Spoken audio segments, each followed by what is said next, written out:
దేవుని నామానికి మహిమ కలుగుగాక. మరి కొడుకు మన పిల్లల కోసం, మన గ్రామం కోసం, మన కుటుంబాల కోసం ప్రార్థన చేసే భాగ్యం ప్రభు మనకి అనుగ్రహించారు.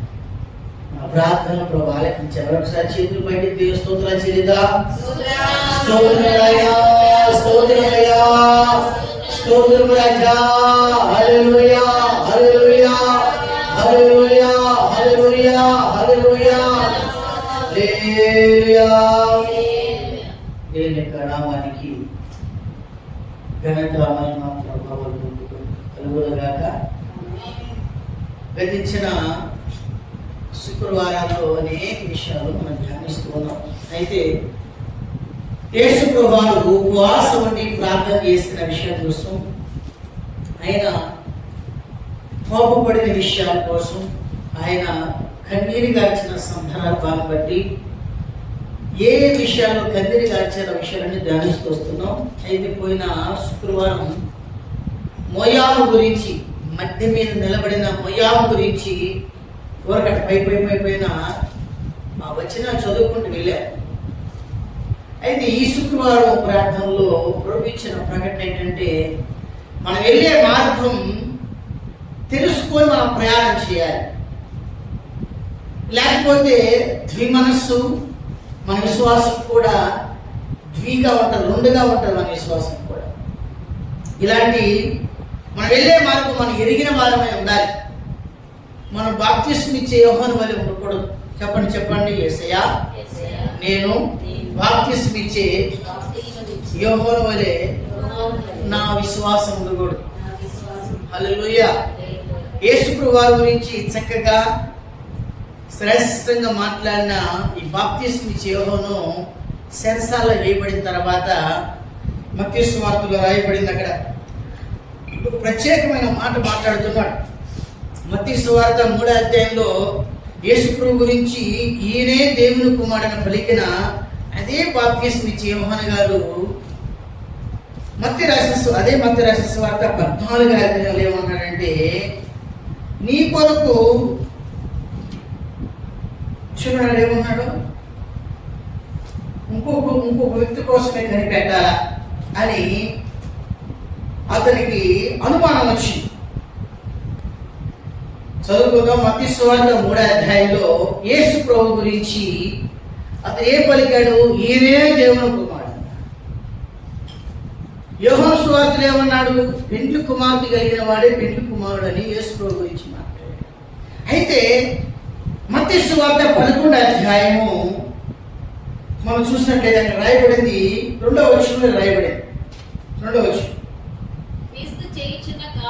క్రీస్తు చేయుచున్న కార్యం గురించి యోహాను చెరసాలలో విని, రాబోవాడు నీవేనా,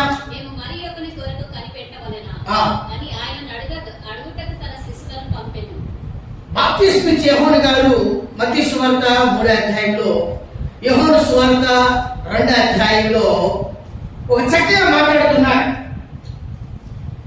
ఏమన్నాడంటే, ఈయనే దేవుని కుమారుడు, ఈ చెప్పులు వాళ్ళను ఎప్పుడైనా అర్హుడు కాదని పలికాడు. ఈయన యోహాను సువార్తలో ఏమన్నాడంటే, అది కూడా చదువుతుంది, యోహాను సువార్త కూడా చదువుతుంది. అక్కడ ఏమన్నాడు, పెండ్లి కుమార్తె కలిగిన వాడే పెండ్లి కుమారుడు.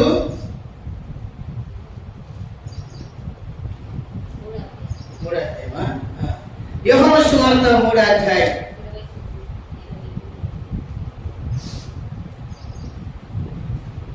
28, 29. పెండ్లి కుమార్తె గలవాడు పెండ్లి కుమారుడు. అయితే నిలబడి పెండ్లి కుమారుని స్వరం విని స్నేహితుడు ఆ పెండ్లి కుమారుని స్వరము విని మిక్కిలి సంతోషించును. ఈయన సంతోషం పరిపూర్ణమైనది అని బాప్తిస్మం ఇచ్చే యోహాను గారు పలుకుచున్నాడు. నా పై వాక్యాలు చూసినట్లయితే ఆయన బాప్తిస్మం ఇస్తున్నాడు, అందరూ ఆయన ఎందుకు కూర్చున్నాడు అని చెప్పాను. అందుకు యోహాను ఎట్లనే తనకు పరలోకం నుండి అనుగ్రహింపబడితేనే కానీ ఎవడు ఏమీ పొందనేరు, నేను క్రీస్తును కానియు ఆయన కంటే ముందు పంపబడిన వాడినే అని చెప్పినట్లు మీరు నాకు సాక్ష్యం. పెండ్లి కుమార్తె గురించి చెప్తున్నాడు. పెండ్లి కుమార్తె కలిగిన వాడే పెండ్లి కుమారుడు. మత్తయి సువార్త 11:2 వచ్చేసరికి బాప్తిస్మం ఇచ్చే యోహాను గారి విశ్వాసం మన విశ్వాసం సేమ్ ఒకేలా ఉంది కదా. చూడబట్టి ఇప్పుడు చదవండి. మత్తయి సువార్త 11 తీసుకో, బైబిల్ తీసుకో. ఫోన్లో బైబిల్ లేదా?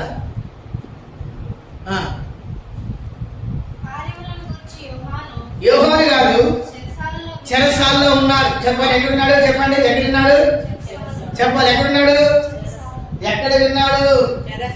గట్టిగా ఓ తల్లి ఎక్కడున్నాడు? ఎఫ్సీ బాయ్ ఎక్కడున్నాడు? చెరుకు రసం తాగి అంటే నయం. చెరసాలలో ఉన్నాడు. చెరసాల అంటే ఏంటి? చెరసాల అంటే పొద్దున్నే వేడి నీళ్ళు పెట్టిస్తారు స్నానం చేయడానికి. ఇక చెరసాల అంటే ఎలా ఉంటుందంటే పొద్దున్నే ఒక పేస్ట్ ఇచ్చేవాడు ఉన్నాడు, బ్రష్ ఇచ్చేవాడు ఉన్నాడు, యాపులు కావాలి యాపులు తెచ్చేవాడు ఉన్నాడు. చెరసాలలో ఉన్నాడు, బంధింపబడ్డాడు. బాప్తిస్మం ఇచ్చే యోహాను గారేమో బంధించబడక ముందు ఒక మాటలు మాట్లాడాడు. చెరసాలలో వెళ్ళిన తర్వాత ఏం చేశాడు? శివ ఏం చేసినాడు? మాట మార్చేశాడు. నువ్వేనా ముందేం చెప్పినాడు? పెండ్లి కుమారుడు కలిగిన వాడే, పెండ్లి కుమార్తె కలిగిన వాడే పెండ్లి కుమారుడు. ఈయన రాబోయే క్రీస్తు, ఈయన క్రీస్తు. ఈయన చెప్పిన వాడు ఇప్పటికైనా అర్హుడు కాదు, నా వెనక వచ్చి వాడు పరిశుద్ధాత్మను అగ్నితో బాప్తిస్మిస్తానని చెప్పిన ఈ యొక్క బాప్తిస్మ యోహాను గారు తన జీవితంలో జరుగుతున్న కార్యాలు చూసి కడబడపడుతున్నాడు. 2 మనసులు వచ్చి 2 విశ్వాసం. మీకు కూడా నాకు కూడా అంతే. మన బుద్ధి అదే. చెప్పండి యేసయ్యా, గట్టి చెప్పండి అమ్మా. యేసయ్యా నేను కూడా బాప్తిస్మం ఇచ్చే యోహాను వలె చెరసాల్లో ఉన్నప్పుడు, బంధకాల్లో ఉన్నప్పుడు, అప్పుల్లో ఉన్నప్పుడు, రోగంతో ఉన్నప్పుడు, బలహీనతో ఉన్నప్పుడు, సమస్యలతో ఉన్నప్పుడు, కలవడంతో ఉన్నప్పుడు, గదిలో ఉన్నప్పుడు, తొందరలో ఉన్నప్పుడు, భయపడుతున్నప్పుడు నాకు అనుమానం వస్తుంది. నువ్వేనా? చెప్పండి నువ్వేనా? ఇంకేముంది? దేవుడు ఉన్నాడా? చూడండి, బాప్తిస్మం యోహాను గారి గురించి యేసు చెప్పాడు, ఇలాంటి వాడు పుట్టలేదు అని చెప్పాడు.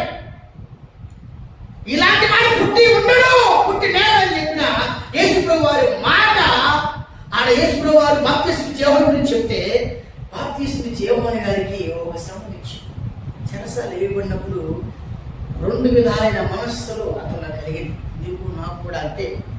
రోగం రాదు మునుపు చక్కగా మాట్లాడతాడు, సమస్య రాదు మునుపు చక్కగా మాట్లాడతాడు. సమస్య, రోగం, దుఃఖము, కలవరం, గలిబిలి, ఏదైనా పోరాటం, శోధన వచ్చిన వెంటనే బాప్తిస్మం యోహాను మనస్సు, ఆ మనస్తత్వం మళ్ళా కలుగుతుంది. దీంట్లో చూపించబడ్డాలి. నేను వెళ్ళే మార్గం మనం ఉపవాస ప్రార్థనలు అదే మనం ధ్యానించి పాడాం, అదే ప్రార్థన చేసాం. నేను వెళ్ళే మార్గం నీకు నాకు స్వస్థత ఉండాలి. బాప్తిస్మం యోహాను వెళ్ళే మార్గం అతనికి ఏమి లేదు చెప్పండి? ఏం లేదు అతనికి వెళ్ళే మార్గం అతను వెళ్ళే మార్గం అతనికి ఏం లేదు? స్వస్థత లేదు. నువ్వేనా? ఏమన్నాడు? ఏ దగ్గర కోసం నేను ఎదురు చూడాలి. నువ్వే అయితే నన్ను ఏం చేస్తావు? ఇట్లా తీసుకొని చెరసాలు ఇట్లా బంధించేసి, లేకపోతే సంవత్సరంలాగా చెరసాలు ఇట్లా మోసుకొని పోయి ఊరు అవతల పడేస్తాను అని కదా. నేను మన ప్రార్థనలే ఉంటాయి. మన ప్రార్థనలు ఉంటాయి. నువ్వు కనుక సంవత్సరం దేవుడు అయితే, సంవత్సరం ఏం చేసినాడు? ఆ ఊరు బొమ్మలను, ఆ ఊరు ద్వారాలు మోసుకొని వెళ్ళిపోయి ఆ ఊరు చివరి పడేసేసాడు. ఎవరు పోయలేదు. మనం హంపి పోయినప్పుడు ఆ తలుపులు చూసారు మీరు? చూసినావా? తలుపు చూసినా? ఎంత పెద్ద తలుపు అది. తలుపు ఎంత పెద్దగా ఉంటుంది? అది నాకు సగం ఉంటుందా? నాకు సగం ఎందుకు ఉంటుందా? అది అంత ఎత్తు ఉంటుంది. అంత ఎత్తు, ఇక్కడి నుంచి అంత ఎత్తు ఉంటుంది. మరి దాన్ని వేయలేక ఎట్లా? మరి దాన్ని వేసేవాళ్ళు ఎంత బలంగా ఉండాలా? హంపీలో వాడు ఇట్లా దాన్ని ఇదేమంటుందండి, డబ్బీసి కొడతారు కదా, ఒక్కొక్క రాయి 100 కేజీలు, 110 కేజీ, 120 కేజీలు ఉన్నాయి. మన దెబ్బలు చచ్చిపోతాం. ఏంటి దాంట్లో పెట్టారు చూడటాడు. వాళ్ళు తినే ప్లేట్లు ఇంత పెద్ద ప్లేట్ రాయలను చెక్కేశారు. నిలబడితే వెళ్ళిపోవటమే. చూడలేదమ్మా, చూడలేదమ్మా. మరి ఏం తిన్నట్టు కూర్చోడం గుర్తుగా అన్ని తిరిగి వచ్చిన 5 అంటారు. 2 గంటల ముందు కదా ఉన్నా కదా, నిజమే. నాకంటే ముందు అన్ని తిరిగి వచ్చేవి కదా, అన్ని తిరిగి వచ్చేసి నాది లేనేస్తావు. కనుక బాప్తిస్మం జీవమైన పరిస్థితి ఎలా అయిందో ఇలాంటి పరిస్థితి మనది కూడా. మనం చదువుకున్నాం యోహాను సువార్త. చూడండి, యోహాను సువార్త 7:34 నేను వెళ్తున్నాను, నేను చోటికి మీరు రారంటే వెంటనే మళ్ళీ ఏం కలిగింది, యూదులు ఏం కలిగింది, ఈయన గ్రీసు దేశస్థానికి వెళ్ళిపోతాడేమో. చదవని మాట యోహాను సువార్త 7:34. మీరు నన్ను వెతుకుతారు కానీ నన్ను కనుగొనలేరు. నేను ఎక్కడ ఉంటానో అక్కడికి మీరు రాలేరని యూదులు ఏమనుకుంటున్నారంటే, మనము ఈయనను కనుగొనకుండా ఉన్నట్లు ఎక్కడికి పోతున్నాడు? గ్రీసు దేశస్థులలో చెదిరిపోయిన వారి ఎందుకు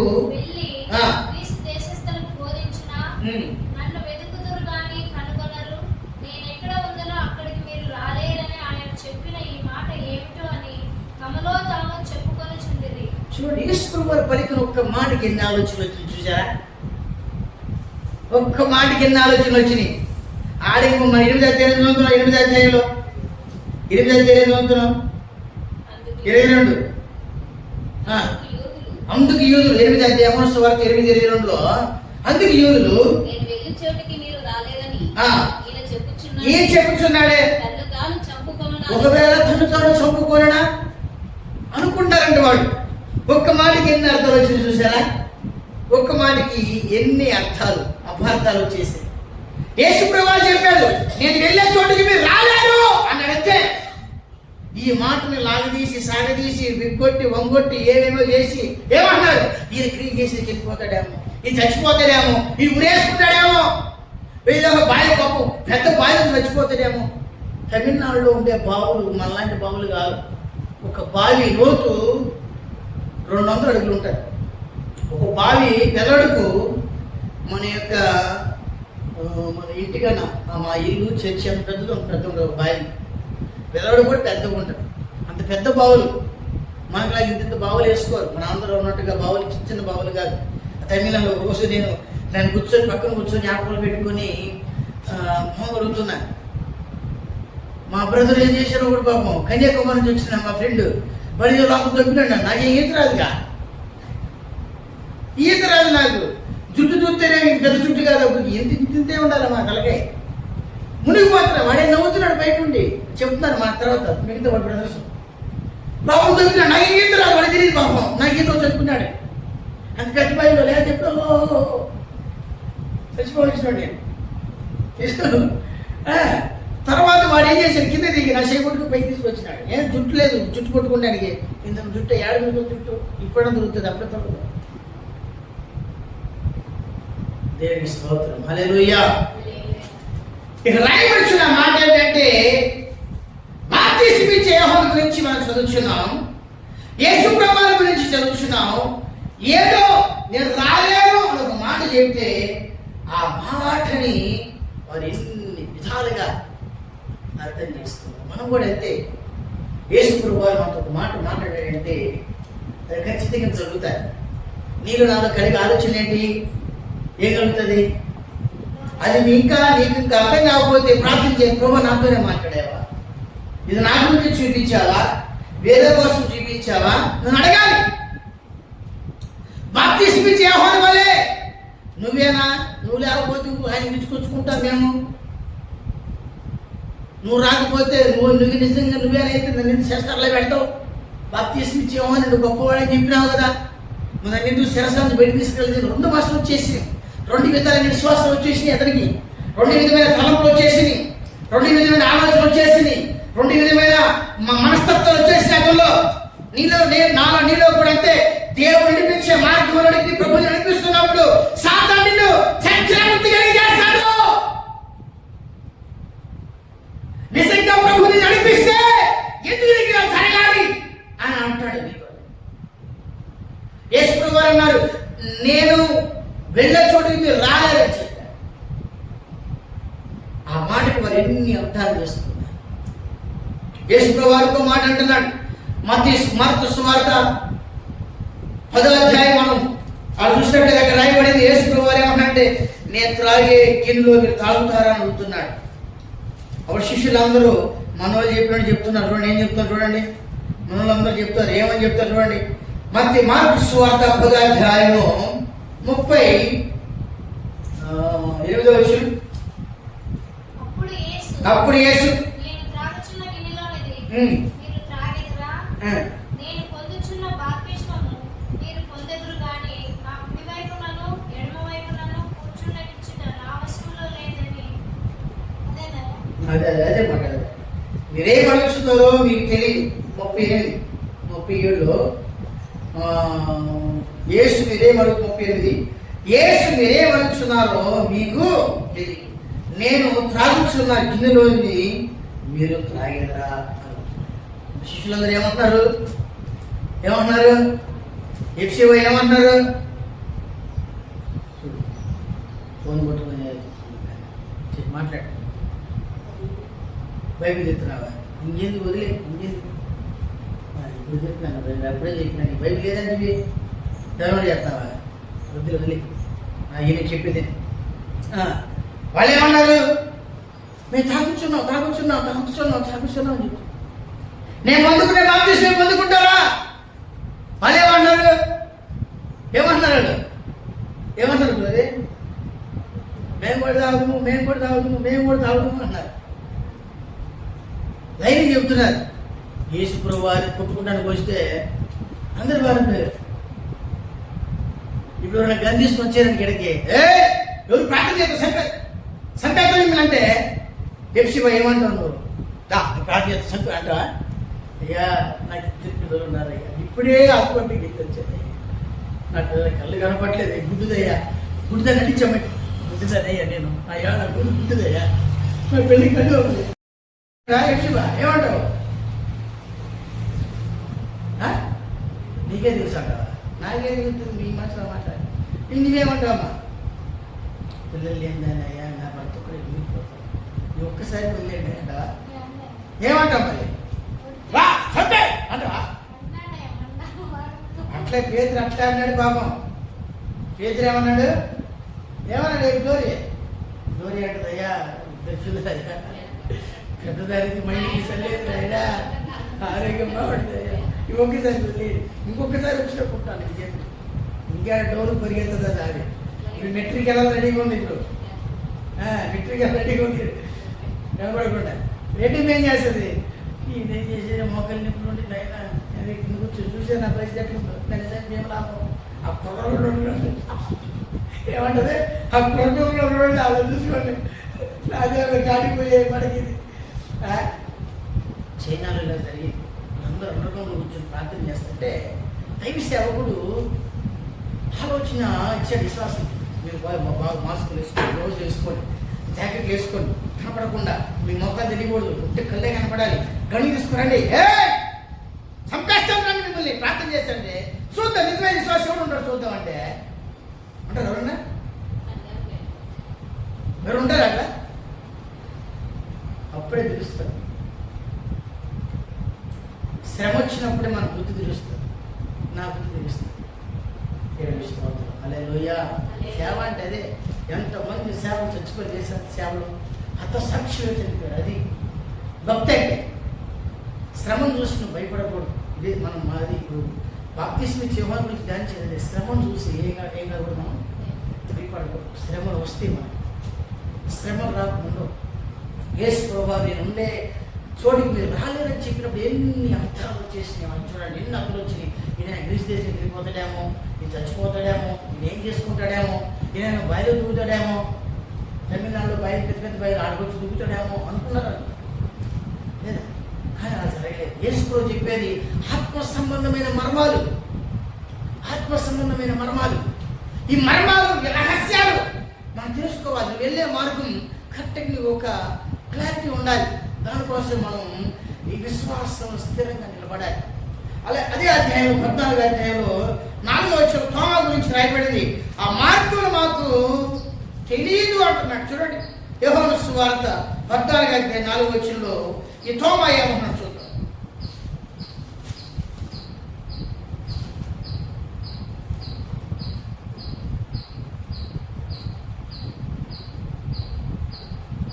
చదువు 4వ వచ్చినాడు. 14వ అధ్యాయం 4వ వచనం 5వ వచనం. నేను వెళ్తున్న స్థలమునకు మార్గం మీకు మీకు తెలియనని చెప్పిన. అందుకు తోమా, ప్రభువా, ఎక్కడికి వెళ్ళుచున్నావో మాకు తెలియదే, ఆ మార్గం ఎలాగో తెలియనని ఆయన అడగగా. చూడండి అక్కడ ఏమన్నాడు. తోమ ఏమంటున్నాడమ్మా? ఆ మార్గం మాకేంది? యేసుప్రభు ఏమంటున్నాడు?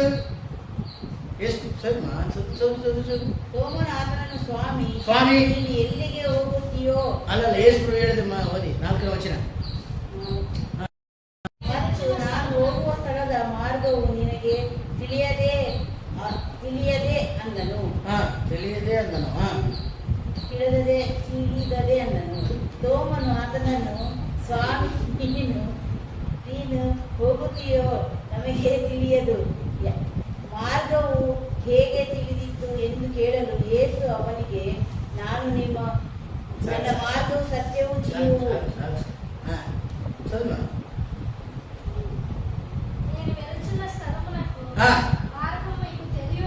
తెలియను అని యేసుప్రభు అంటే ఆ మాట చెప్తారు. ఆ మాట చదువుమా, 4వ వచనం చదువుమా.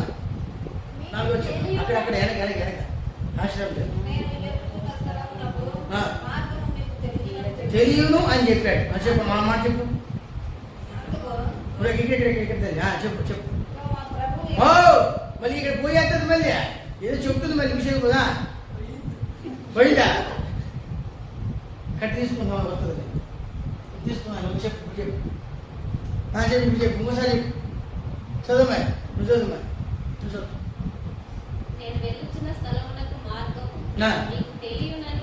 మీకు తెలియనని చెప్పాను. ఇప్పుడు చెప్పు. తెలియను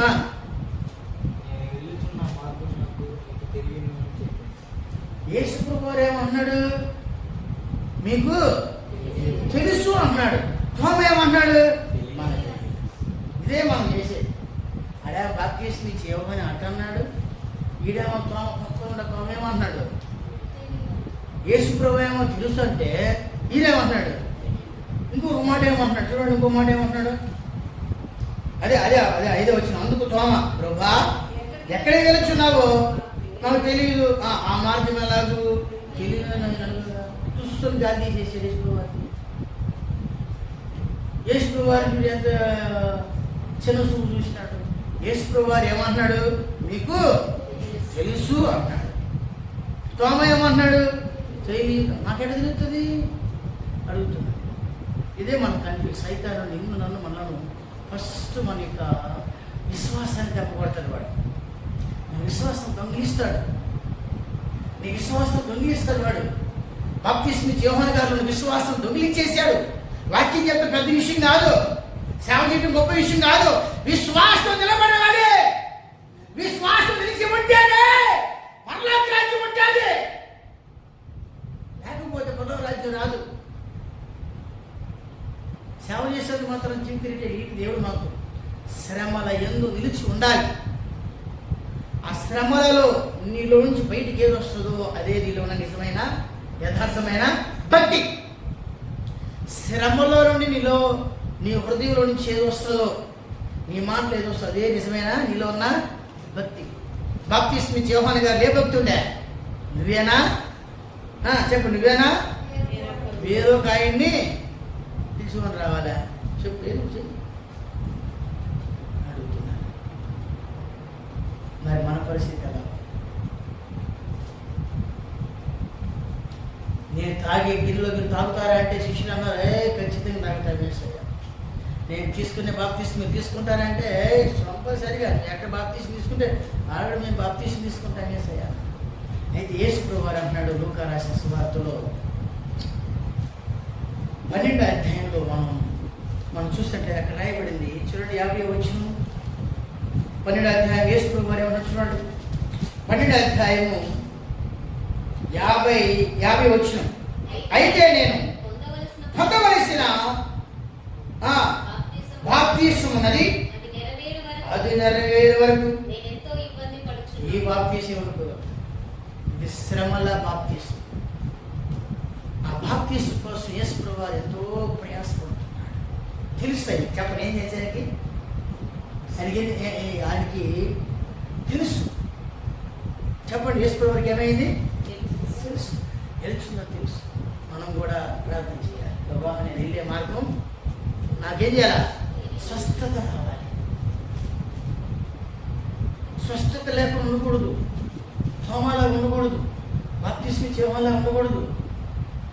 యేసు ప్రభువు అన్నాడు నేను వెళ్తున్నా. ఆయన స్వస్థత ఉంది. మరి నీకున్నారు మరి భక్తి చేస్తాం మనకుండా స్వస్థత ఉన్నదా? మనం వెళ్ళే మార్గం చక్కగా ఉన్నది లేదు తెలుసా? ప్రార్థన చేసుకుంటాం. మనం బాప్తీసం ఇచ్చేమో యొక్క విశ్వాసం కలిగి ఉన్నామా? లేక తోమ యొక్క మార్గం తోమ పలికినట్టుగా మనం పలుకుతున్నామా? చిన్న ప్రార్థన చేసుకుందాం. పౌలు గారు అంటున్నాడు శ్రమల ద్వారాగానే మన పరలోక రాజ్యం చేరుకోవాలంటున్నాడు. శ్రమలు వస్తేనే నీలో ఉన్న గుణం, నీలో ఉన్న బుద్ధి, నీలో ఉన్న ఆలోచన, నీలో ఉన్న తలంపు, నీలో ఉన్న విశ్వాసం, నీలో ఉన్న భక్తి బయటకు వస్తుంది. అది లేకపోతే నీలో లోపల ఏముందో తెలియదు. లేకపోతే నీవు నేను మోయాబు పోయిన శుక్రవారం మనం ధ్యానించాము. మోయాబు కొండ రోజు ఏం కానీ అది కుమ్మరించబడలేదు. ఈ కొండలోంచి ఆ కొండకు మారలేదు. లోపలంతా మట్టి పేరుకుపోయింది. చెట్ట లోపలంతా వాసన, దాని వాసన అదే చూసుకుంటుంది. వాసన మారలా, కొండలోంచి మార్చబడలా. తన బాల్య జీవితం చూస్తే అసహ్యమైన జీవితం, వినటానికే చెప్పడానికి అసహ్యమైన జీవితం చేసి ప్రార్థన చేసుకుంటాం. నువ్వు వెళ్ళే మార్గం ఖచ్చితంగా నీకు తెలియాలి. లేచి నిలబడి ప్రార్థన చేసుకుంటాం. ప్రభా నేను వెళ్ళే మార్గం నీకు తెలుసు, నాకు కూడా తెలియవచ్చు. నేను వెళ్ళే మార్గం అదే ఆరాధన చేశాం. నేను వెళ్ళే మార్గం నీకు తెలుసు, నాకు తెలియవచ్చు. యేసు ప్రభువు వారు ఎందుకు వచ్చారు తెలుసు. ఆ అమ్మకు చెప్తూ వాళ్ళ అమ్మకు చెప్తున్నాడు 12 వయసులో చెప్తున్నాడు. ఎంత వయసులో చెప్తున్నాడు?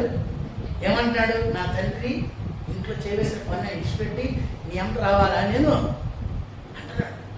యేసు ప్రభువు వారికి తెలిసిపోయింది 2 సంవత్సరాలకి. నీకు తెలిసిందా? నీకు తెలిసిందా? 2 సంవత్సరాలకి ఇప్పుడు 13 సంవత్సరాలు. యేసు ప్రభువు గారు 1 సంవత్సరం పెద్ద నువ్వే. యేసు ప్రభువు ఏమన్నాడు? 12 సంవత్సరాల వయసు ఏమన్నాడు? అమ్మా అమ్మా చెప్పుగా చదవనమ్మా చదవ. మరి వచ్చేసింది కదా బయటికి. లూకా రాసిన సువార్తలో రాయబడింది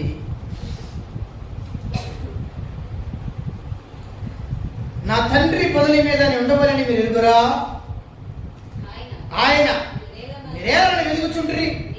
నేను నా తండ్రి పదవి మీద ఉండవలని ఎరుగురా. లూకా సువార్త 2వ అధ్యాయం 49 వచనం యేసు ప్రభువు చెప్తున్నాడు నా తండ్రి పెళ్లి మీద ఉండాలి. నీకు తెలియదు ఆ విషయం. ఆ వయసు ఎంత? యేసు ప్రభువు వయసు ఎంత? వయసు ఎంత? ఆయన 41 రాయబడింది. ఆయన 42. ఆయన 12 ఏళ్ల వాడై ఉన్నప్పుడు వయసు ఎంత అయింది? 12 సంవత్సరాలు. యేసు ప్రభువు చెప్తున్నాడు అప్పటికీ ఆయన మార్పు కొంచెం తెలుసు. తెలివిలేక తెలివి మనకు శూన్యం. ప్రార్థించేద్దాం. ఏదో దేవుడి ద్వారా కార్యం చేయడానికి ఏర్పరచుకున్నాడు, గణహిల్లుగా కాదు. ప్రార్థించేద్దాం. చేతులు పైకేసి ప్రభా నేను బాప్తీసం చేయవని వలే శాస్త్రాల్లో ఉన్నప్పుడు అలాంటి మాట నాకు రాకూడదు. నాడు భక్తి నాడు విశ్వాసం నాకు రాకూడదు. ఆయన తోమ వలే పలకకూడదు. స్తోత్రం.